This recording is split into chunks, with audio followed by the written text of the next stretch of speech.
আসসালামু আলাইকুম, সবাই কেমন আছেন? আশা করছি ভালো আছেন। তো আজকে এই যে দেখুন একটা ছোট্ট মিনি ব্লগ আপনাদের সঙ্গে শেয়ার করছি।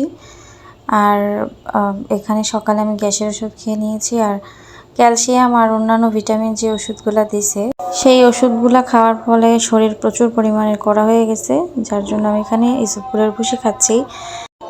আর ছোট একটা বাচ্চাকে নিয়ে সারাদিন কিভাবে যে কেটে যায় বুঝতেই পারি না। আমার আশেপাশে অনেক মানুষ আছে, তারপরেও সব মিলিয়ে আর কি সারাটা দিন খুবই ব্যস্ততার মধ্যেই কাটে ওকে নিয়ে।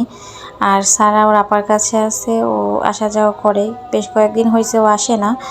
আর ও এখানে ওর আপা খুব ভালোভাবে ওর যত্ন, তারপরে যা যা লাগে সব কিছু করতেছে, যার জন্য আমার কাছে এখানে বেশি একটা আসতেও যাচ্ছে না।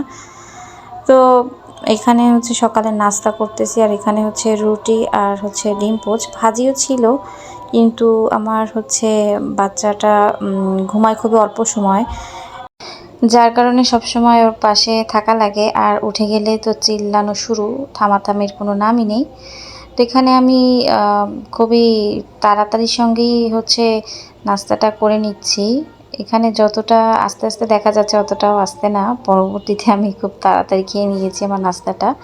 তো এখানে দেখুন সন্ধ্যার সময় হচ্ছে আম্মু একটা এই যে ফাঁদ পাতছিল, ইঁদুর হয়েছে প্রচুর পরিমাণে রান্নাঘরে। তো এখানে সেই ইঁদুরটাকে ধরছে।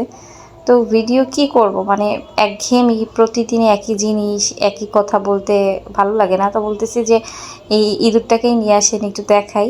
তো এখন একে নিয়ে যাচ্ছে মারার জন্য। তো এই হচ্ছে আজকের ছোট্ট ব্লগ। জানি যে এর ভিতরে তেমন মজাদার বিষয় কিছুই নেই। আশা করছি আপনারা আমার অবস্থাটা বুঝবেন। আল্লাহ হাফেজ।